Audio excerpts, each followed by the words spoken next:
From the Great Basin to the Rockies to the four corners of Utah, Colorado, Arizona, and New Mexico. Dwayne Benson here for KMMU Main Street Media, Utah, coming to you live.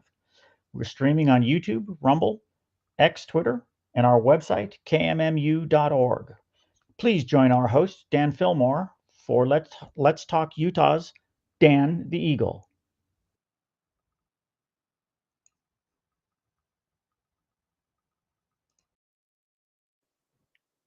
Welcome back, everybody, to another episode of Dan the Eagle. I'm really excited for today's guest. It's going to be an amazing show. Before I jump into all that, I just want to thank you guys for watching, and I want you to like and subscribe to our YouTube channel. You can subscribe to my personal one that it's on YouTube called Dan the Eagle 76, or you can subscribe to Main Street Media, which is, not Main Street Media, Main Street Media Utah on their YouTube, on their X, or on their Rumble. We stream here live every weekday. My show is Wednesdays at 4:30. So if you haven't subscribed, please do so now. So today our guest is a very, very interesting person, probably the most high profile person that I've had on my show so far. So I'm really excited to talk with him, get to know him better. His name is Trent Christiansen. You might recognize that name because he actually ran for the Attorney General position in the state of Utah. He's also run for Congress in the past. Right now, he is the executive director of Focus, which is an educational nonprofit that gives scholarships and helps Utah families with children who have behavior and social skills issues, so like neurodivergence and stuff like that. So that's his main focus right now. But in the past, like I mentioned, he has gone into politics. He has a long life of experience in multiple different careers, including law, entrepreneurship, and politics. He was the general counsel for Omnitech, which is a large tech corporation. He spent 3 years as the CEO of a venture accelerator based in Salt Lake and helped first-time entrepreneurs raise investment capital for their startups. He also served as vice president for community development at Zions Bank, and he was also the executive director for Senator Orrin G. Hatch's Center for Civility and Solutions. So, without further ado, we are going to bring my man Trent Christiansen into the show. Trent, thanks for having me. Have you? Thank you. I'm so happy to be on this show. Happy to be a part of KMMU. I've heard so much about it for so long, and grateful that I get to kick it off with you, Dan the Eagle, on your show. So it's an honor. Thank you. Thanks, man. Yeah, we're just getting started. We're still pretty small. We don't have a ton of listeners yet, but we will one day, and that's what we're really excited for. The revolution started off small too, and that worked out. So yeah, exactly. Yeah. So, Trent, you have a very large history in Utah politics and Utah business and all of these things, and so I want to really get into the details with you on this kind of stuff. So, first of all, I looked on your website because it's still up from your 2024 run. What were some issues that you felt like propelled you into running for Attorney General for the state of Utah? Election integrity, period. End of story. And I told this story a number of times on the campaign trail, but I think it's still timely. There was an article that had come out in October of 2023, if I recall, and it was that there was a legislator who happened to be the brother-in-law to the governor that had proposed making the Attorney General position an appointed position under the governor. And to me, all that said was the governor's trying to take away the people's voice. And the governor said that, he hadn't really seen the bill and whatnot, but you see all of those kind of maneuvers politically happening. I mean, there's SB 54, which is still being fought, right? That legislator, to my knowledge, has backed off that plan. But what it told me is that there was a power grab in the state. And you look at everything else that was happening in the state. And I congratulate the legislature on some of the steps that they took in this last session. For example, making mail-in ballots so that you have to request them, making it so you have to put a voter ID on the mail-in ballots. Great steps. But in my opinion, election integrity means one person, one vote, paper, in person, period. And there was a lot to be done there. And the funny thing is I got a lot of pushback actually from other candidates as well, saying, well, that's not the Attorney General's job. And my response is, yes, it is. Everything is the Attorney General's job. The Attorney General in this state is a co-equal with the governor, right? He's actually higher than the lieutenant governor. He's a co-equal. He or she does not answer to the governor. doesn't doesn't take direction from the governor. He gets his budget from the legislature, but he doesn't take directions from the legislature. And so my thing was, look, there's so much that the attorney general could do to further election integrity in this state. And I'll give you an example right now. I don't know if you know Michael Clara, Clara. If your listeners haven't heard of him, then go check out. He's done about 13 episodes on Spencer Cox and the signature gathering process, the snafu that happened there. That's a nice word for it.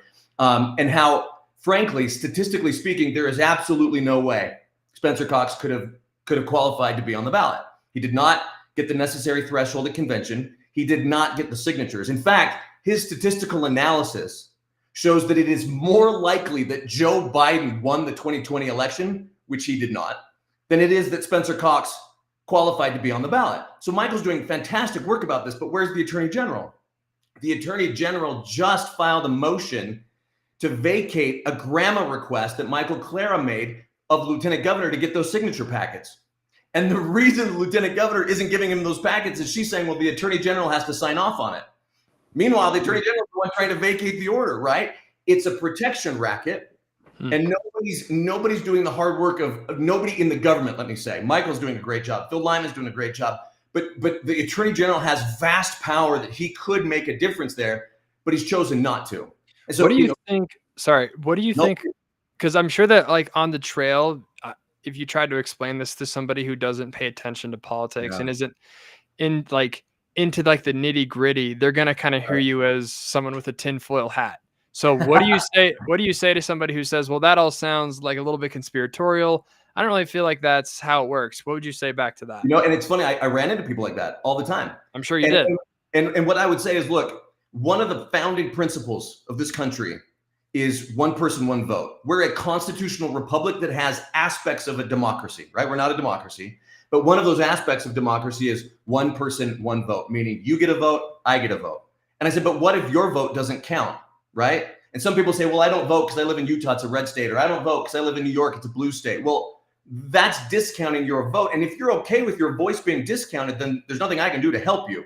But if you actually care about your vote, you should care about whether or not people followed the rules to get on the ballot to serve as your governor. So explain a little bit then. I don't know if this has to do with SB 54. It does, yeah. Explain a little bit more about like the signature verification. Like what was the problem with that? Yeah. Well, and let me, if I could back up just a quick step and give a little bit of background for your listeners on SB 54. Please do. It used to be in this state that in order to get into public office, federal or state, you had to go through convention, meaning all these delegates, roughly 4,000 delegates, go to their precinct caucuses. Their neighbors elect them to be delegates and to represent them. Then they go and vet the candidates. They do their homework. I've never seen a harder working group of people. And they say, okay, these are the ones that I think my neighbors want in office. Okay. Now, if you got 60% of the vote at convention, you automatically won. If two people got somewhere between, 50, whatever, 55, 45, they both went on. But when Mike Lee beat Senator Bennett at convention and knocked him out, and nobody saw that coming, and Mike Lee, that's how he became a senator. Well, the establishment wasn't happy with that. They weren't going to have that again. Some nobody coming out of nowhere and knocking off one of their people. So they developed SB 54. Took them a couple of years to put it in the works and get it all passed, but it created a dual path to get on the ballot, meaning you could go and gather signatures. You had to get a certain number of signatures from every county in the state. Right now, that total for a statewide office is 28,000. So for attorney general, for governor, 28,000 signatures. That's not very many. Well, it isn't until you factor in a lot of these candidates. No, let me take that back. Not a lot. Some of these candidates are very well funded, okay? Or they're celebrities. They can come in and pay companies to go out and get those signatures for them, okay? Right. And that was the big knock on SB 54 is you're bypassing the delegates. The delegates are doing the vetting, but now you're just going to go out and pay to get signatures. And Dan, I'm telling you, that could be upwards of $250,000 to get the required signatures, okay? Right. So talk about money in politics, right? Well, so here's where we get to Spencer Cox. Spencer Cox used a company called Gather. John Curtis used them. Derek Brown used them, the current attorney general. Other people used them. That company hired think of like the pest control bros, right? Just an army of guys that go out, knock on doors and women and get signatures, right? Well, you have to get a certain number of signatures from every county. They have to be verified. They have to be Republican voters, right? So there's a lot that goes into that. And so when you turn in your signatures, county clerks and the lieutenant governor, they go through and they verify those signatures. Well, when it came time for the deadline, they found out, oh, the governor doesn't have the required number of signatures. And their excuse to let him through was, well, you know, we've got 5 more days. I'm sure if we gave him the time, he would get it done, blah, blah, blah. And all of a sudden, magically, they just pushed it through, okay? Those are the packets. That's the information that people like Michael Clara are trying to get. They're trying to say, look, Lieutenant Governor, it's a public record. We have a right to it. We want to see it. We want to see that he officially hit the signature total. Because the signatures, you can think of it as one person, one vote, right? Somebody comes to your door and says, Dan, will you sign this so the governor can get on the ballot? You can say yes or no, right? So the argument was he didn't get the signatures. He didn't qualify to be on the ballot. Then when he went to convention, the speech that he gave upset so many people that he didn't even get 40% of the vote at convention. Right. So Phil Lyman's the only one on the ballot so far. If he doesn't get those signatures, he's out. That's it. End of story, right? But somehow, some way, they say, no, he got it. He passed the threshold. Trust us. I see. So the whole idea, first of all, I guess SB 54 is an issue in and of itself because it subverts, I guess, the people's will. But I mean, it passed a legislature, so it is law. But then the main issue is that we don't actually know that the governor got that many signatures because they weren't verified in time. Is that what you're saying? Well, and yeah, there's 2 issues there. People are just, upset generally that SB 54 is even allowed, that people can get on the ballot just by paying, because that's the argument. Yeah, I hear it, and I don't like the idea of that. Right, you bought your way on the ballot is the argument, right? And it holds water. But then there's the separate issue, like, okay, if you have to get the signatures, prove that you got the signatures. Right. And at the time of the election, at the time of the verification, at the time of the primary election, at the time of the general election, Phil Lyman, Natalie Clausen, they're out there banging the drum. He didn't get the signatures. And every grammar request, public records request they sent out was just stonewalled, denied, gone, right? So back to your original question, where's the Attorney General, right? The Attorney General stands alone at the top as the state's top legal officer. It doesn't make him the government's lawyer. It makes him your lawyer, okay? And if something's happening that's against the will of the people, the Attorney General has, if nothing else, the power to investigate it, to subpoena it, to say, no, I want to see this. You're going to show it to me.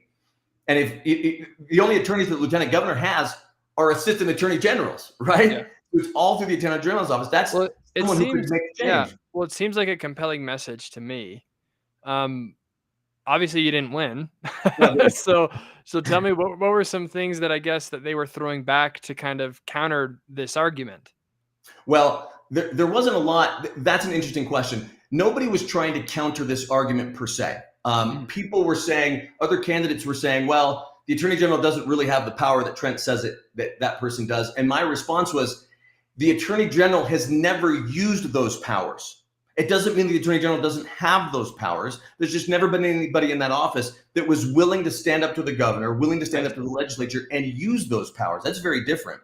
Right. And then, interestingly, Dan, by the end of the primary, you saw flyers, mailers, other candidates all saying, yeah, election integrity, that is my issue. Because we would go to Wasatch County and Summit County and Washington County and Box Elder County, and everybody, people would just like, yes, thank you, Attorney General, woo. And you start talking about election integrity, and that hits home because people understand, if we don't have election integrity, we got nothing. Right. If you're not picking your elected representatives, like, it's over, right? Yeah. It's not a republic at that point. And it's the whole argument behind deportation of illegal immigrants, right? Why the Biden administration was allowing them in floods, allowing an invasion to happen, and why Trump's trying to push them back out. It's the same principle. You're just trying to flood the country with other voters, right? You're just election integrity or election disintegrity by different means. Yeah, right. Well, that is interesting. I don't know Derek Brown super well. I wasn't unhappy, I guess, when he won. What do you think about how he's doing since he's been elected? Do you like what he's doing? You think he should do more? There's a standard that I use, and I'm not going to judge Derek by the standard yet. He's been in for a couple of months, and there's some great things they've been doing. Like, they went and argued, his Solicitor General went and argued a case at the Supreme Court dealing with federal lands, administrative rights. He's been doing things with education. Great. But here's one of the bars, and it's interesting because it involves a Democrat AG. I would go and I would talk to every single one of the county sheriffs, right? I'd talk to the Fraternal Order of the Police. And almost all of them would say, you know who was the best attorney general we had in recent history? Jan Graham. I'm like, what? Jan Graham. I mean, that's really reaching back there. I don't know who that is. Yeah, she was right before Shurtleff. Okay. So she was, think like all the way back to Mike Levitt and Norm Bangerter. Okay. All the way back there. So like in the 80s or 90s? Oh yeah. Yeah. Okay. And I said, okay, tell me, there's got to be a reason. And they said, she backed us up. Law enforcement knew that if they went and arrested somebody, the attorney general's got their back. Yeah. And I used to say on the campaign trail all the time, like, look, the police, the sheriffs, those guys are the tip of the spear, right? But the attorney general is the spear. And you go and arrest somebody and you don't know the attorney general has your back, well, then what are you doing? I'll give you a story. It breaks my heart. They were telling me, one particular sheriff, I won't give you his name, but he was telling me my guys, meaning my deputies, they will encounter someone with fentanyl in their car. Just boom, right there, plain view, okay? And they don't arrest them. And I said, okay, well, that's fentanyl, right? That's illegal. Why don't they arrest them? And they say, look, if we arrest them for that fentanyl, it won't get prosecuted. It won't. It's not a big enough deal to the current attorney general, to the powers that be, to arrest that guy. So my deputies are supposed to put their life on the line, get this guy out of the car, arrest him, book him, do all the paperwork, hold him, draw up a case, and then the attorney general lets it go. Like, why would my deputies do that? So they don't arrest them. They see it and let it go. But under Jan Graham, it was like, she's got our back. We arrest this guy, they're going to take him down. Okay. I don't understand why wouldn't the attorney general be supportive of something like that? So we've had attorney generals, two in recent memory, that were much more interested in enriching themselves and using the office for political gain than they were for doing the job. I think Sean Reyes, aside from those two, I think Sean Reyes did a really good job in a lot of different ways. But law enforcement didn't always feel like he had their back. The sheriffs meet once a month, every month in a different place. They'll go to whatever, Tremont or, wherever, Springville, and attorney general doesn't show up. Nobody from his office shows up. Like, that's an important, important symbiotic relationship, right? Showing up, yeah. We need to show up if nothing else for each other, right? And so there wasn't the emphasis on, look, the attorney general's number one job is the top cop, right? The top cop, not the top lawyer. You're, representing the people, and the police are protecting the people. Sheriffs are protecting the people. But if those bad guys don't get prosecuted, like, what are we doing? My guy, that's what the sheriff told me. I'll never forget this. My guys are supposed to put their life on the line.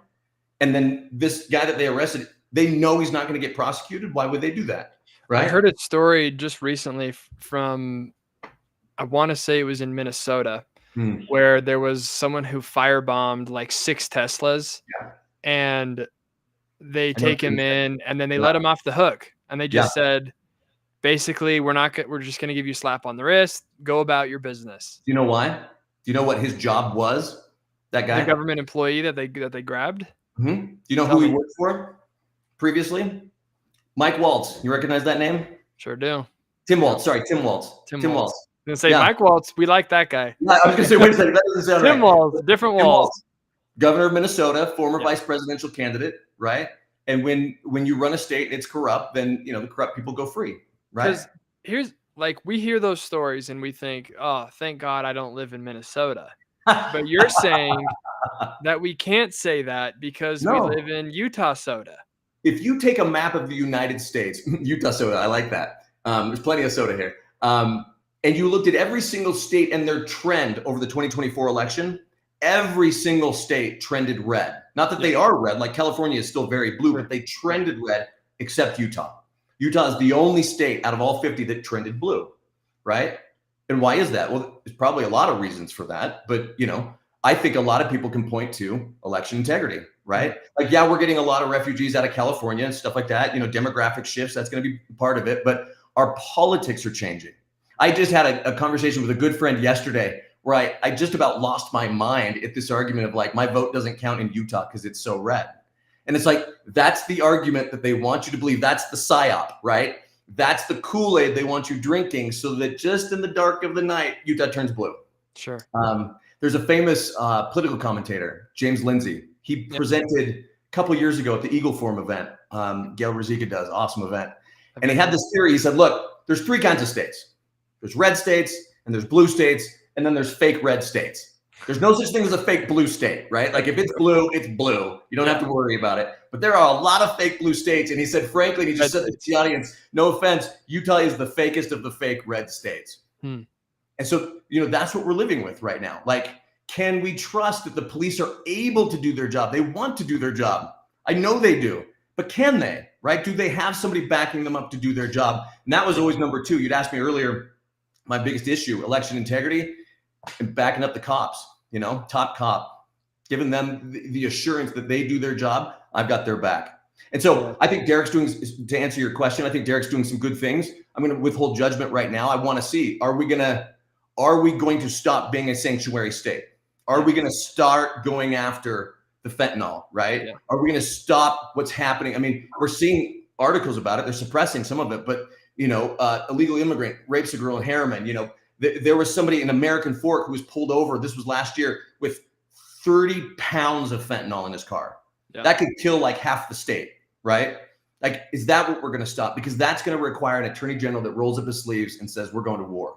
I remember, I guess one of the things that I think that drives me crazy about Utah is that we are very quote unquote conservative, I guess, because you could say like we are very religious. We don't even drink coffee. I mean, that's how conservative the state is. But on things like enforcing the law, especially when it comes to like illegal immigration, I see a lot of squishiness. Yeah. And I see a lot of hesitation to enforce any rules because you don't want to be mean. And that's like, to me, being nice is not like actually a value. Being charitable is. Right. And enforcing the law is charitable to those who actually are protected by it. So what do you think about people when they would just say, well, like we just need to be nice and enforcing the law is kind of mean? Because I hear that not directly, but indirectly. You know what I'm talking about? Like an indirect kind of like, well, let's just be a little nice. Like, what do you make of that argument? If I'm being completely frank, I think it's an utter bastardization of the Christian religion, period. I mean, it's taking what Christ said and turning it on its head. I mean, he never said those things in those ways. And here's the thing. How many times did Christ say, you got to clean your own house first, right? You got to make sure that your house is in order, right? And, we are a nation of laws. We know from, and I'm LDS, I've been practicing, I was raised LDS, Doctrine and Covenants, the Constitution was divinely inspired, right? Like all the principles about like, we believe in honoring, obeying, and sustaining the law, like those goes out the window when it's something that somebody else has told you that you're a meanie if you do it this way. Yeah. Like no one's going to go to the family of that young 14-year-old girl in Harriman that was raped and be like, should we bring in some more illegals? I think that's the nice thing to do. Let's bring in some more refugees, right? Nobody's going to walk the streets of London or Paris and see what's happened in those cities, right? And say, yeah, we should bring this to Salt Lake.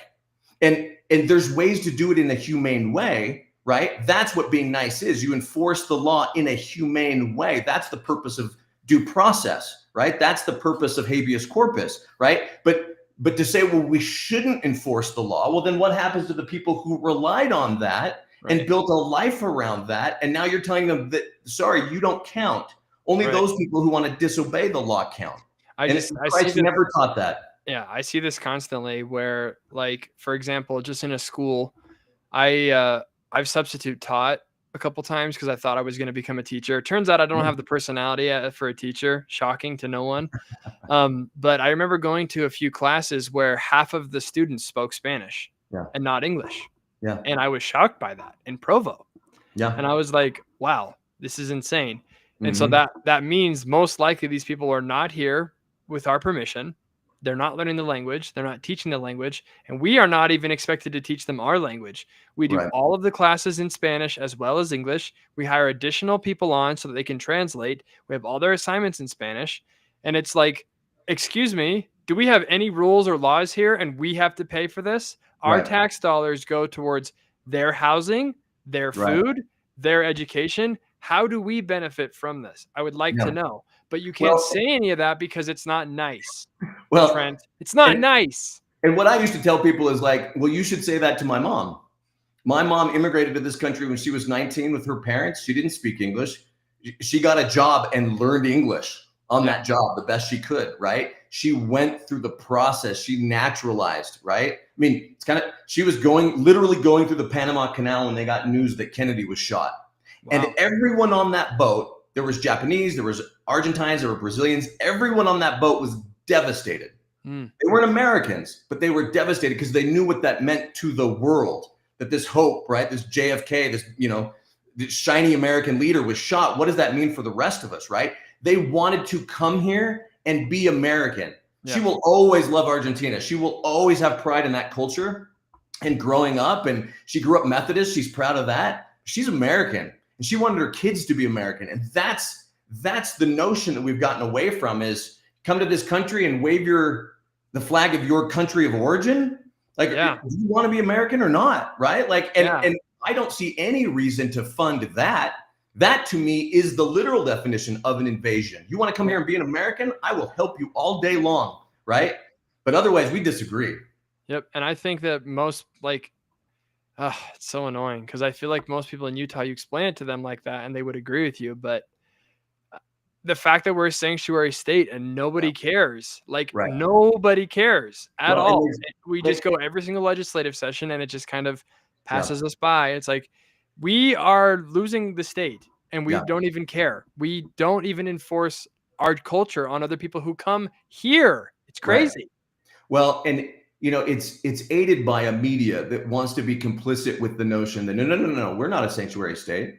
And the governor and his team saying anybody that says we're a sanctuary state is a liar, when everybody knows it. I mean, if it walks like a duck and it talks like a duck, it's a sanctuary state, right? And the federal government's recognized it. There's steps that could be easily taken by either the governor or the legislature to eliminate some of the reasons why we are a sanctuary state, but they don't take them. And they don't take them because, well, we're not a sanctuary state, so we don't need to take these steps. Well, yes, we are, right? And it's affecting our safety. It's affecting the drug trade that runs right up I-15 and across, I-80 and up U-40, right? US 40. It affects us. It affects like you said, the culture, it affects the economics. It affects everyone. But again, it's not to get back, to harp on this, but it's something that the Attorney General has the power to get involved in. Right. But that requires standing up to a governor and a legislature that may not be amenable.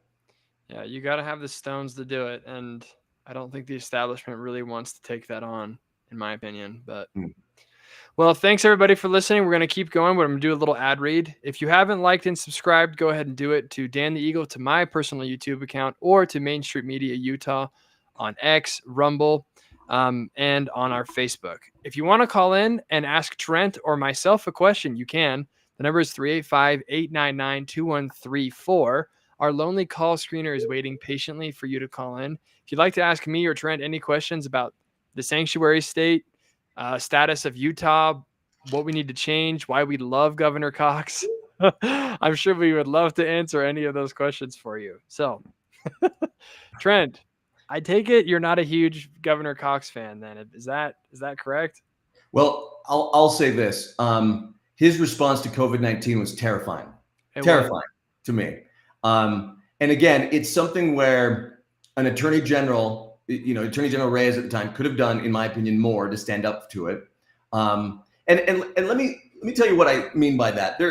An attorney doesn't always have to file suit. I know people watch TV and they think, okay, that's my job, is to file lawsuits. The Attorney General has a bully pulpit, just like the governor. There was a very, very prominent business, I won't tell you which one, but in Utah, thousands of employees. And they were going to say, all right, we're going to enforce a mask mandate. All the Attorney General would have to do is pick up the phone, call the CEO and just say, please don't do that.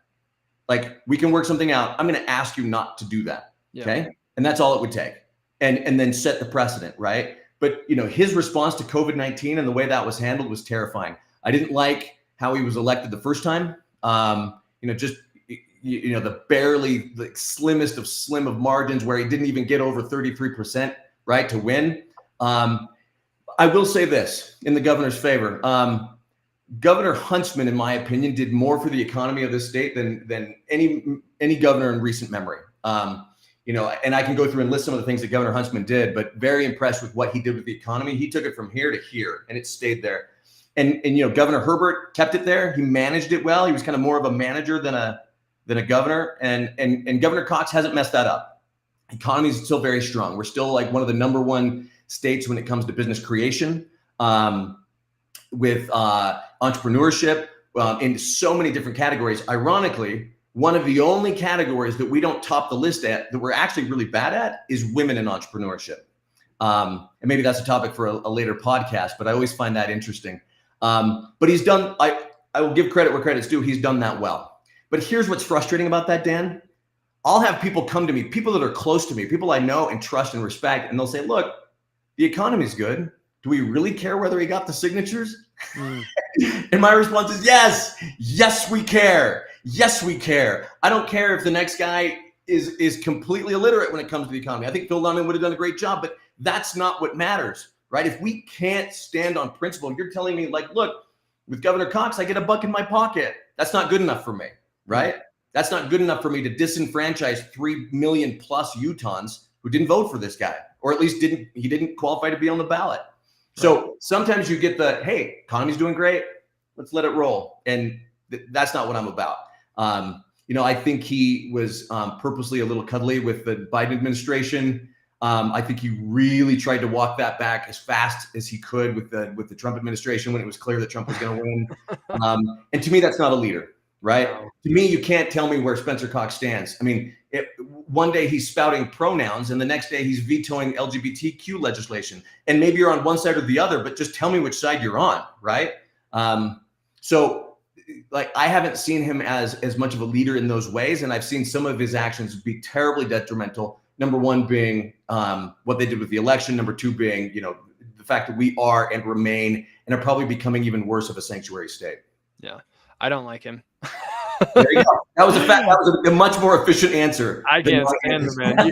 You had to kind of diplomatically do it. I can't stand him. I think any person, especially a Republican, who uses their pronouns in any scenario besides making fun of them is a disaster and should lose their position. 100%. And what really bothered me about that is he did it to a child. Do you remember? Yes. He wasn't doing it like, oh, hey, everybody, here's my press conference. I'm Spencer Cox, he, him.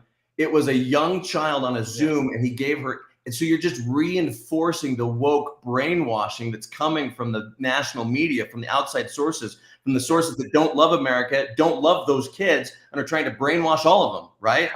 Because he always talks about how he's this righteous man, right? Talking about his church service, how he's honest, and he does all this stuff, and he's a man of integrity, and he cares about the state of Utah and its unique culture. And he goes along with something that is so antithetical to everything that we believe. Right. It's unforgivable, in my opinion. And he's never come out and said sorry for it. Mm-hmm. He's made like vague apologies saying, well, I'm sorry that I offended some people for some things I did. He's never outright said, men cannot be women, and what I did was stupid. If he did that, I would forgive him. Right. There's a certain amount of grace that you can afford someone if they come out, hey, I messed this up. Yeah. Right. But it's never that. I will say this, so this is a little inside baseball, and maybe this matters to your listeners and maybe it doesn't, but if you were at convention and you heard Spencer Cox's speech, you were dumbfounded. I don't care who you were. No one saw that coming. No one saw the level of vitriol and spite and contempt that the governor of this state had for the Republican delegates. Some of the things he said, maybe you hate me because I just don't hate as much as you. Things like that, right? I mean, it was ugly. It was really ugly. He did that because he thought he had the signatures in the bag. So he doesn't care if he gets 40% at convention. In fact, he doesn't want it. He wants to show the rest of the world, if he ever runs for some higher office, say president in the future, look, I stood up to those right-wing crazies in Utah. I'm the guy you can trust to stand up to MAGA, right? Well, what happens? He doesn't get the 40. There's a question about whether he has the signatures. He's scrambling to get on the ballot. He's doing everything he can to get back in Trump's good graces. But something else that he did is he held various meetings at certain people's houses, including Derek Brown, where he invited key members of the Republican delegates, many of them state central committee members, invited them in and did the biggest mea culpa, I'm so sorry, teary, weepy, that was bad of me to do, to get those people back on his side because he knew he was going to need them. And it worked. There was enough members, people that would otherwise refer to themselves as very staunch conservatives, that were like, we'll give him another chance. Because he came and he kissed the ring and he got down on one knee and said, oh, blah, blah, blah, I'm so sorry. Maybe if I'd gone to one, I would have felt the same. I doubt it.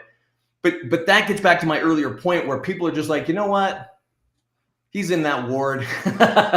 We'll give him another chance. Yeah. He probably served as bishop or something. So we'll just, and at a certain point, you just have to draw a line. That's what I feel like is one of our major issues in the state, is that because we are basically all of us are either LDS or at least in the Republican Party, are LDS or have some association with the LDS Church, we give a lot of grace to people because we're taught to constantly forgive, which I don't think is a bad thing. I think personally you should forgive. And like personally, if I knew Governor Cox, I'd forgive him, whatever. But on a political level, you have to understand that this is a different thing. Right. When you're talking about your governor versus your friend, you're going to treat them very differently. That's an excellent point. And I see this constantly, that like we can't like put those into two boxes. We have to just like give everybody tons of grace no matter what they do. And who cares what happens to the state? Who cares if we're a sanctuary state? Who cares if our governor doesn't know what biology is and vetoes great bills? We don't care because, well, he sounds nice in the debate, and he sounds like a Relief Society president when he debates. So he sounds so nice. He sounds so cute. I will note that you didn't say he sounds like another current president. You said Relief Society president. That did not get lost on me. Yeah, kudos. Well done. Well done there. Tell me I'm wrong, though. In the debate with Phil Lyman, when he spoke, I was like, oh my gosh, he doesn't even sound like a man. He sounds like a Relief Society president. It drove me insane. So how can anyone vote for this guy? People have said to me, like, Trent, what do you want to have happen? You're just going to kick him out of office? And the answer is, yeah, there's a constitutional provision for what to happen. If he didn't have the right requisite, legal status to be on the ballot, and neither did Lieutenant Governor Henderson for that matter, then it's Mike Schultz governor, period. Like, that's what needs to happen. But, to your point, for the political will to be mustered to do something like that, you've got to have judicial will. You've got to have the legislature in lockstep. You've got to have the people, right? There's got to be a lot of people that are like, that was wrong. And to your point, there's just too many people that were like, that was wrong. I'm going to go back to watching football or whatever, exactly. Or like they just read the headline from Deseret News or KSL and they're like, oh, okay. Well, and I will say this, the Trump administration has been doing quite a bit poking into states that have had problems with election integrity. There hasn't been any indication that they're looking at Utah, but South Carolina, some of the other states where there was like some really dubious, like Arizona is another one with that governor. So, there is some outside hope that perhaps Kash Patel or Pam Bondi or somebody will look into the state. But here's another thing, and this is a good thing, but also frustrating. So Phil Lyman now, he's not giving up the fight, and God bless him for it, right? And it's not, he's like, look, I'm not going to be governor anymore. That's done, right? If anything happens and I end up being right, Mike Schultz is the governor, because that's how it's going to work, right? He's going to be elevated from Speaker of the House. So this isn't about Phil being governor. It's about one person, one vote. And so Phil now is saying, well, I'm going to run for party chair. And you'd say, okay, well, that's kind of a step down. And Phil's entire point is we have to fix the system. If we don't have election integrity, we got nothing. And since the dominant party in the state is the Republican Party, that party is supposed to interact with the lieutenant governor to make sure we have fair elections. I want to make sure the party's doing its job. It's the party apparatus under no less than Derek Brown when he was party chairman that really cemented SB 54. That's when SB 54 became almost impenetrable. Almost like you're never going to get rid of it now. That's interesting because now he's at the very top. So the likelihood of that changing, I feel like, is very minimal. Unless the courts get involved, or again, a groundswell comes up and the party forces a change. So why is Phil Lyman running for party chair? To force that change, right? The courts have already ruled on it. You're not going to get the political will out of the legislature. Even if you did, my guess is the AG's office would block it. Lieutenant Governor's office, AG's office. There's a lot of political clout there, right? It's going to have to come from the bottom up. That's going to take a lot of willpower, a lot of people getting really upset about this and mobilizing. That's why I'm going to, I'm a delegate. That's why I'm going to go to the convention, the organizing meeting in May. And then I'm friends with Rob Axon. Like, to your point, friends, politics, right? Friends with Rob Axon. I'm voting for Phil Lyman. And I really appreciate that you're still getting involved, because I think we do need more people like you, Trent, who can actually, call a spade and not be like twisted by the morass, I guess, or the charisma of politicians. But just putting your lawyer hat on now, because you are a lawyer and you are a law expert, as I asked you earlier today. You're an expert in the law. So there's been a lot of lawfare going on against Trump pre and post election, which has been really frustrating to me. Talking about illegal immigration again, I think this is one of the issues that so many people care about. I care about it deeply.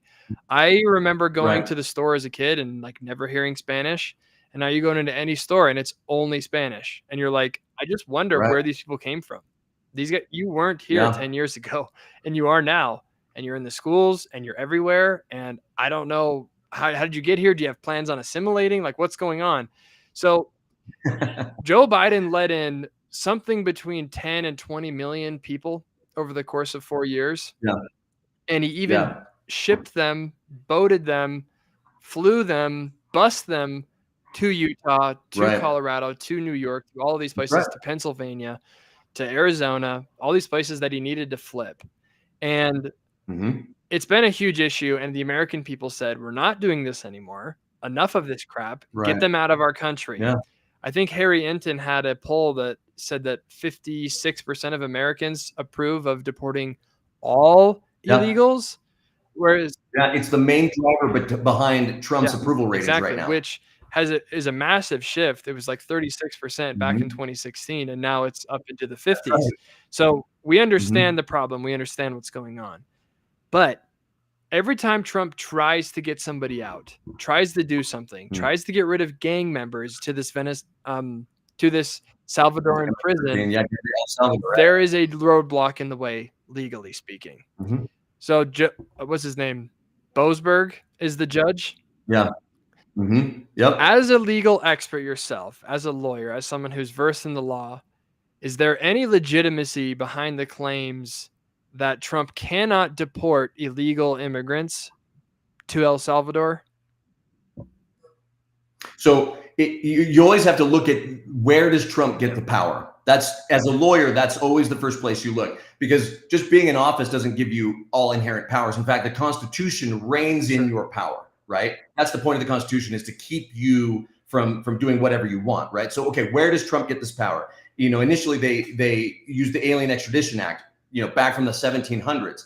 That's what Boasberg said initially you couldn't do. And then the Supreme Court said, no, he can do that, right? Now they're saying, well, now they need due process. You need to bring him back. What was really aggravating, and this goes beyond Boasberg, this goes all the way to the Supreme Court, was the Supreme Court literally, and this shocked me, it was in the middle of the night, they issue an opinion before the lower courts ruled. Now, to your listeners who don't know that's important, courts don't just get to act. Right? A police officer, if he sees something wrong, he can go and act. A court has to wait for a case to be brought to it. A court can't just go and say, I'm going to rule on this and this and this. Okay. So until a case is brought to you, a court has no jurisdiction. It has no power. Okay. And in order for the Supreme Court to have jurisdiction, there's only one of two ways. Either A, something called original jurisdiction, where, for example, if two states or two circuits are fighting each other, the only court big enough to handle that is the Supreme Court. Or, and this is the, sort of the more common way, is you'll get a case that goes through a lower court, district court, like a federal court here in Utah, goes to the appellate court, 10th Circuit, if it was here, then it goes to the Supreme Court, okay? Now, it doesn't have to take a long time in cases of emergencies like this. It can filter up quickly, but Alito wrote the dissent on this, and he was blistering, just saying that the court ruled on it before the lower courts even saw it. They did it in the middle of the night. They're going against every legal principle to say that Trump can't do what Trump is legally allowed to do. So now you're talking about, normally legal scholars would say, well, what power is the president acting under? Now you've got a Supreme Court that's acting under no power, that's just acting because the media, if Trump goes against the Supreme Court, then the media jumps in and says, constitutional crisis. We have a constitutional crisis. We have to impeach him. And guess what happens in 2 years, Dan? Midterms. And if Trump doesn't win, if the Republicans don't win those midterms, day one of that, right after the election, day one, it's impeach, impeach, impeach, and Trump's term is over. You'll have 2 years. In your opinion, then, do you think that there's any legitimacy to the claims that you think it's manufactured? Well, and here's why. You can't claim that someone who is not a citizen of the United States is owed due process, right? And the response back is, well, you don't know if he's a citizen of the United States. You don't know it. Well, no, we do know it. Like, take the case of the Maryland man. There's this The Maryland MS-13 father. member. You know what I'm talking about? The wife beater. Like, in all the pictures, right, in all the pictures with his girlfriend, she's blocked out his little MS-13 tattoos. I mean, he's a wife beater. Got all these. He's got a rap sheet as long as his arm. They know he's not from here. They deport him, and the news and the media, and Chris Van Hollen from Maryland goes down. He's a Maryland man. This Maryland father. How dare you? Again, it's manipulation. It's psyops. It's for people who watch the news but don't critically think, like, well, how can you do that to that man? He's from a gang that was founded on satanic rituals, right? MS-13, that's who they are. They are not owed due process. And here's what I think Trump is doing, what I hope he's doing, okay? You have to play the game for a certain period of time, right? You can't just jump in and just go, full bull in a China shop, even though that's kind of his MO, right? So he's going through the process. He's doing he's fighting the lawfare, right? He's winning some of these cases. He's losing some of these cases. I think the president, his next step ought to be suspending habeas corpus. And a lot of people are like, whoa. That's not, you can't do that. Well, I think you can. And, a lot of people will call that a constitutional crisis. I think he has the not only the power to do it, but I think he's got the historical precedence to do it. If you don't know, habeas corpus is a legal action. It's a writ. It's a motion by which an individual can seek relief from unlawful detention. You say, you arrested me. I get to know why. And I get to be released until you can tell me why. That's habeas corpus. Okay. And the U.S. Constitution protects the right of habeas corpus, Article 1, Section 9. Okay. It says, and this is what's interesting, it can only be suspended, habeas corpus, in cases of rebellion or invasion when public safety requires it. Well, this is an invasion if I ever saw one of our southern border. Yeah. The fact that it was engineered by a traitorous president doesn't change the fact that it was an invasion. I would be totally in support of that, because purely the way that it's going right now, like, he's trying to deport literally tens of millions of people who are here illegally, who shouldn't be here. They broke the law. They don't deserve to be here. End of story. And if they want to come back, they can do it the right way. And that's the end of the story. But at the process the amount of people that he's deporting now, I think he's at something like, if we're gracious, we can say he's deported around 30,000 people. He needs to deport almost 20 million. He doesn't get it. He doesn't get it. If in the next 4 years, he's only deporting 10,000, 20,000 a month, it doesn't matter. It does not matter. Math. Right. Yeah. Math says you're wrong. What drives me up the wall is these Democrats who literally all raised their hand in the debate in 2019 and said, I don't think crossing the border should be a crime. All of them raised their hand, including Sleepy Joe Biden. And then he lets all of them in. They come in, and they didn't have any kind of due process. When they came in, was there any amount of, well, you're actually illegal, goodbye, go away? No, they just let them on in. Come on in. Well, catch and release. You cannot have me care about due process for people who are here illegally. I don't care. And if there wasn't due process to begin with, why should there be due process to get them out of the country? Because I want to hear all these sob stories. Oh, well, the due process. You didn't care when they walked in. And that's my hope. That's my hope, is that Trump will see, like, look, I've done everything. I've played by the rules, and it's time to drop the hammer. We're going to suspend the writ. Okay. We're just going to hold these. We're going to round them up. We're going to hold them. We're going to do our own analysis. And those that are illegal, we're going to deport them, period. Right. And Lincoln, there is a legal train of thought that says it's actually Congress's sole ability to suspend the writ of habeas corpus, but FDR did it. Lincoln did it. That's very famous. Lincoln did it. Ulysses S. Grant did it. And in each one of those cases, Congress post hoc ratified the president's decision.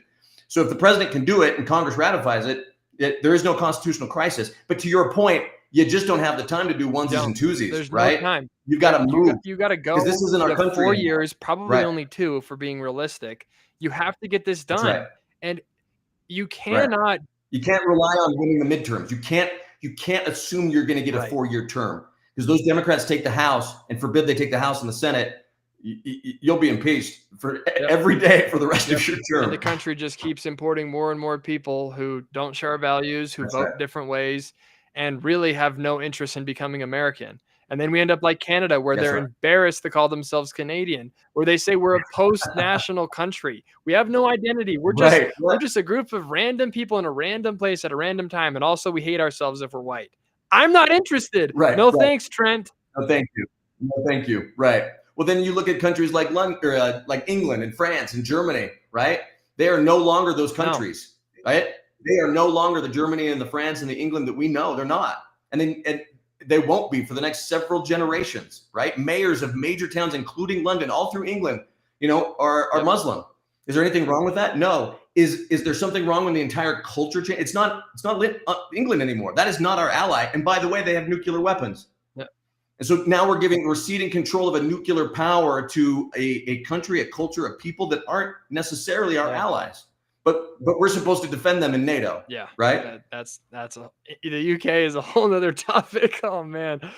But to your point, that's where we're headed. No, it is. What's the difference? It is. Right? And if we don't enforce, say, okay, you want to come to America? Bienvenido. We're happy to have you if you come in legally and if you want to become American. And American actually means something, okay? It doesn't just mean that you live here, okay? It means that you have certain beliefs, you speak English, and you want to be a part of the culture. That is a bare minimum, in my opinion. Right. Otherwise, you don't have a culture. You don't have a country. Period. You're Canada, and no one wants to be Canada. Alberta wants to be us. So we should take Alberta. Right. I 100% agree with that. When Trump says we want to invade Canada, I don't want that. I don't want the Canadians. But Alberta, We'll take Alberta. Take Alberta. Yeah, the Texas of Canada. We'll take Calgary. I'll take Edmonton, but I don't want Vancouver or Ottawa or Vancouver's beautiful, but you guys keep it. We'll take it. So speaking of the Supreme Court, there was they had oral arguments just yesterday. The case is in Maryland, which apparently you're from. Is that correct? Yeah. No, I have really good family there. I was born in DC, but I usually call Utah home. Good. You're a Utah boy. But in Maryland, there is a school district that is trying to put transgender books into schools, and religious parents have said, we would simply like to be able to say no to this. They're not saying they don't want the books out of the schools. They just say, I want the books to be able to, I want to be able to take my child out from the class. And let me grab this really fast. I took some screenshots of some of the things that the books were saying. Oh boy. So one of them says, sometimes I just use one set of pronouns. Sometimes I change my pronouns. Sometimes I use all the pronouns I can think of. My pronouns are like the weather. They change depending on how I feel. And that's okay because they're my words. That's in the book. So as a parent, I don't know if I would want my kid reading that. I mean, just as an example of good literature, it's like somebody just slapped that together and put it in a book so they could get it on the shelves. Like, that ain't no Walt Whitman right there, right? Like, it didn't even rhyme. Put some thought One of the books, one book tasks 3 and 4-year-olds to search for images for a word list that includes intersex flag, drag queen, underwear, leather, and the name of a celebrated LGBTQ activist and prostitute. Another book advocates a child knows best approach to gender transitioning, telling students that a decision to transition doesn't have to, quote, make sense. Teachers are instructed to say doctors only guess when identifying a newborn sex. What do we need doctors for, really, anymore? Obviously, these shouldn't be in schools in the first place, but you're in Maryland, so you got to pick your battles. So these parents are simply saying, okay, you can have those books, but please let our children not listen to them. I think it's a group of Christians, Muslims, and Jews. They're saying we don't want this stuff. Of course, the school says, nope, you have to engage in it. And so that's gone up all the way to the Supreme Court. So I was listening to some oral arguments today, and I'm happy to have you on because of your background in the law. I'm going to play first. This is the opening argument for the pro-LGBTQ forcing kids to read gross stuff side. So let's go ahead and play this. Let's do it. Let me know if you can hear it.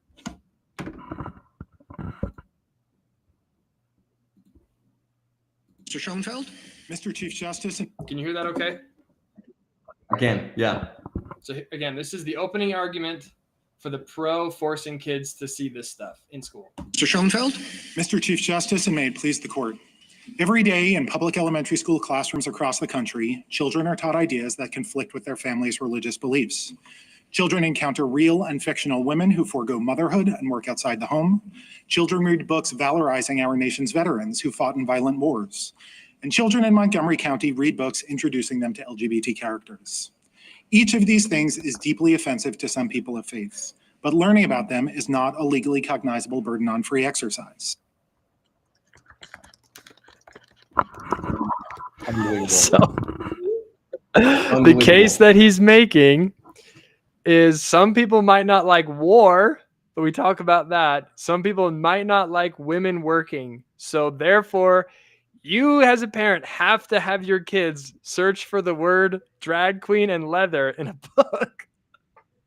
What do you make of it, Trent? Is that a solid argument? So here's his strategy. When two people are arguing, they're never arguing to convince the other. They're always arguing to convince everyone else that's listening, right? If you and I get in an argument, I'm probably not going to change your mind, but I know there's 20, 30, 40 people listening. I want to change their minds. So that person isn't trying to change you or me. He knows that there's 4 justices and he's hoping 5 that he can get, and I can probably name them. And he's gone back through their cases, sifted through their cases to find what resonates with that judge. What can I get that judge on? Okay. So everything you're hearing isn't even geared towards the 4. It's geared towards that 5th judge. It used to be Kennedy when Kennedy was on the bench.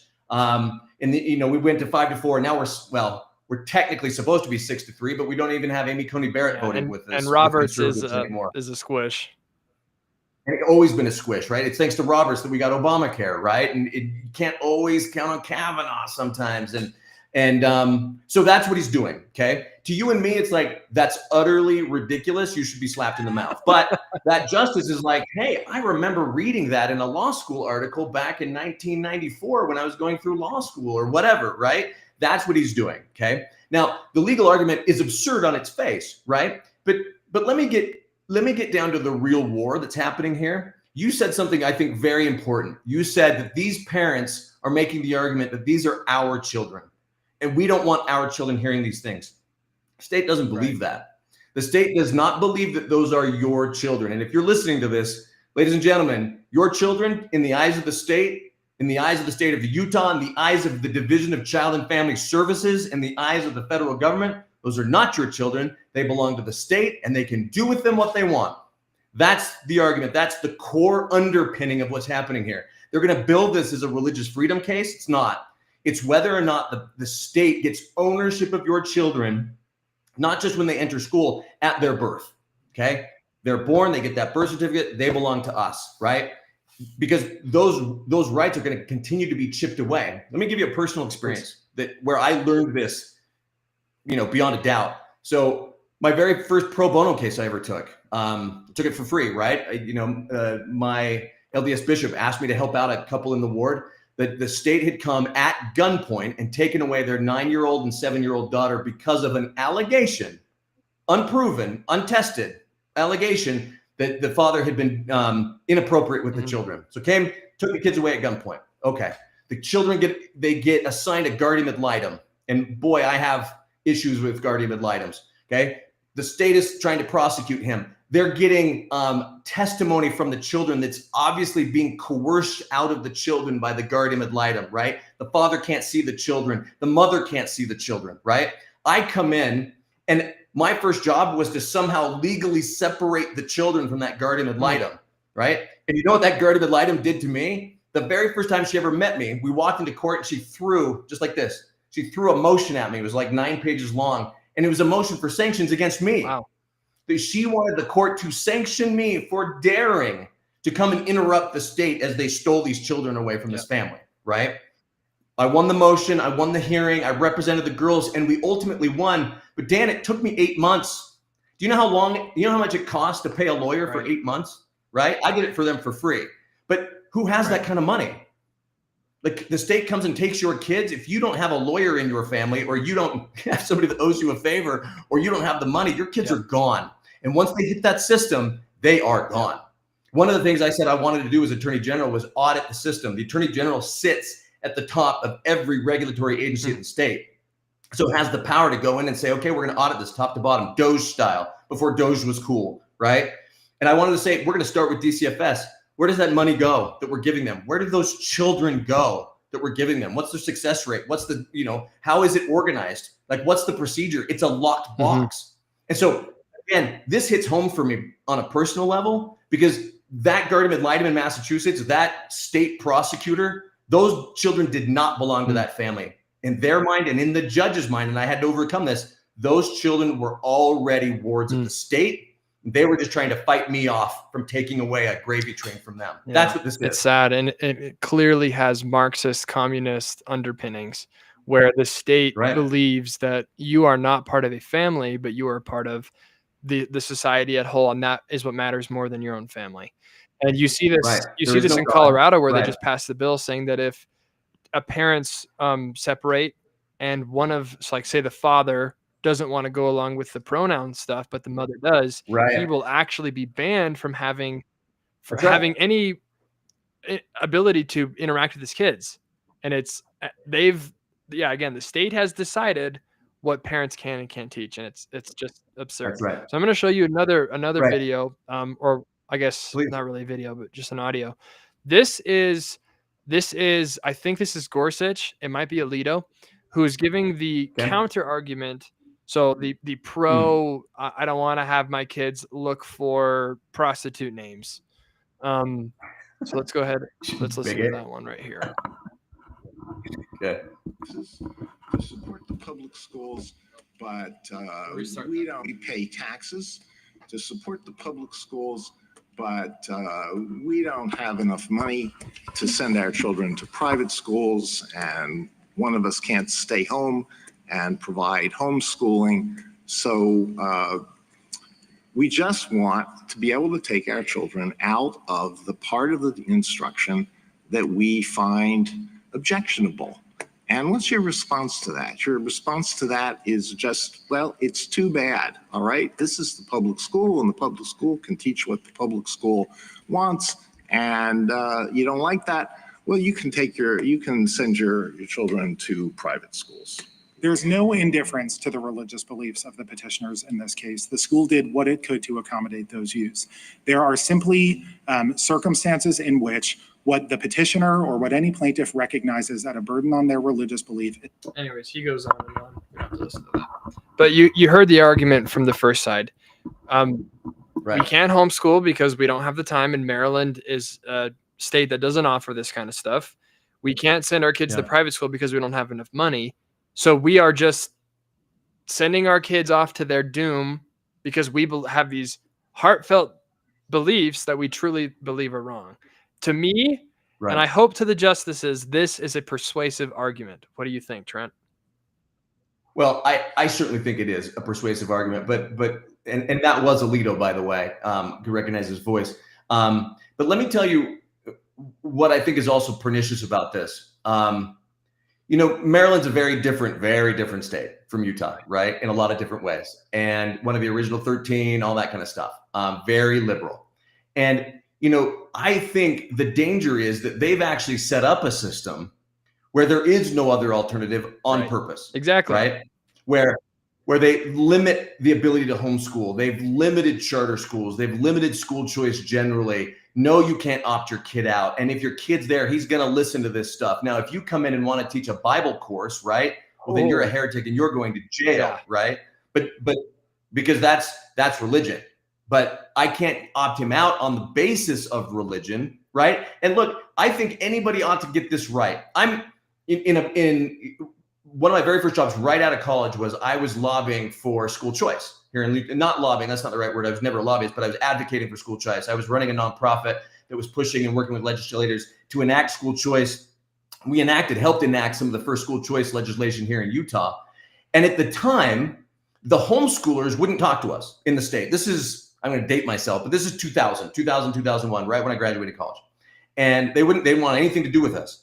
And it was because, like, look, nobody's on our side. We don't want anything to do with government. We don't want anything to do with you. Just leave us alone, right? They'd seen a long time ago that you get involved in this kind of stuff and the government comes for you. Well, that's what's already happened in Maryland, right? The government's come, they've constricted what they're able to do, right? They've boxed them in. And now the argument is like, I'm sorry that you're boxed in, but your kid's going to listen to this stuff, whether you like it or not, right?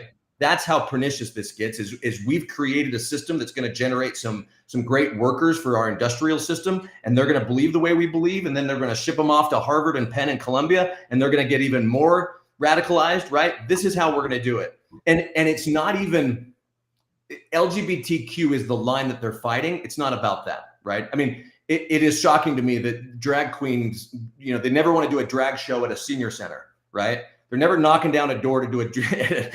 It's always in the elementary school, right? We got to do it we got to get to the kids, right? So, and that's what this is. That's what this war is, right? It's getting to the kids, getting to them early, and Maryland gets it. They're deep state as they come. Sorry to all my friends from Maryland, but that's the case, right? So Alito's absolutely right. And to anyone that wants to be fair about it, it's like, oh, you don't want to listen to this? Okay, great. Right. Like the freedom of speech is I get to say what I want to say and the government can't stop me. It's not that I have to listen to the government, but that's essentially what they're saying. They're bastardizing, again, to use that word, the First Amendment, flipping it on its head and saying, not only am I going to speak, you're going to listen, right? And I think people have a right to opt out of that clearly, unless those aren't really your kids. They belong to the state. Then it doesn't matter. Then the parents are just an impediment. And like, what do we have in Utah? We have Amy Winder Newton leading this dystopian named Office of the Family that Governor Cox set up. I don't even know what that is, but it terrifies me. I need to look into that more, but I've seen it and it's like Office of the Family. That can't be good. Who knows? So, it is a little weird that the government is, saying that it has a family, but maybe their intention is different. It's hard to say, hope. But I can't say that I believe that anything from the government that is intended to actually help us really ends up helping us. I think most of the help ends up coming from your own work, and the government can pretty much make it easy for you or can make it hard. But anyways, thank you so much, Trent, for coming on. I'll have you for a couple more minutes, but if anyone wants to call in, this is your last chance to ask me or Trent any questions. The number is 385-899-2134. And again, if you haven't liked and subscribed to our YouTube channel, so mine is Dan the Eagle 76 or Main Street Media, or you can find us on X where we stream live, or you can go into Rumble and we stream live there every day. My show is on Wednesdays at 4:30. I'm clearly the best host. You should subscribe to mine and listen to me on Wednesdays at 4:30 because I have cool guests like Trent on, and we get to talk and laugh and have a good time. So, Trent, just while we're wrapping up, I kind of want to do a kind of a more light question for you then. What do you do when you're not fighting the good fight? What's your way to unwind? How do you take a load off? What's your strategy to relax and have fun? The way that I relax from fighting the good fight is to fight another fight. So my kids and I, mainly my daughter, my 15-year-old, we go do Krav Maga. If you've heard of that, it's a fighting, it's a martial art. I thought that was like a country singer or something. Yeah, it could also be that. Yeah, it could be dual branded, I think. But, I go with my 15-year-old daughter and we pair up and they're always like, do you want to go with another guy? And I said, no, I'll be with my daughter. And by the end of it, I'm like, please give me another guy. She just beats the heck out of me for an hour straight. I'll tell you this. This is the world premiere of this information, Dan. I haven't even told maybe another soul this, but I'm getting yoga certified. Oh, Trent. I'm going to be a yoga certified instructor. You claim to be a Republican. The whole time. So there you go. I'm well-rounded, man. Really well-rounded. That's wow. yoga. You and I will do something together. I'll come on your show. We'll do some yoga. It's one of the ways I unwind. I used to run, and I can't run as much as I used to anymore. So I lift. I do Krav Maga. I'm not gonna lie. My audience is gonna hate me for saying this, but I love yoga as well. I love yoga. Yoga is great. I'm sorry, man. I outed you. I'm sorry. I'm sorry. All my credibility is through the door, but I'm not a vegan. I love meat. No. What do you think? How do you eat your steaks? Oh, yeah. Medium. Okay. Medium rare. Okay, good. That's Yeah. that is an acceptable In answer. fact, if it somebody just said try Tai Chi. Yeah. So here's the interesting thing.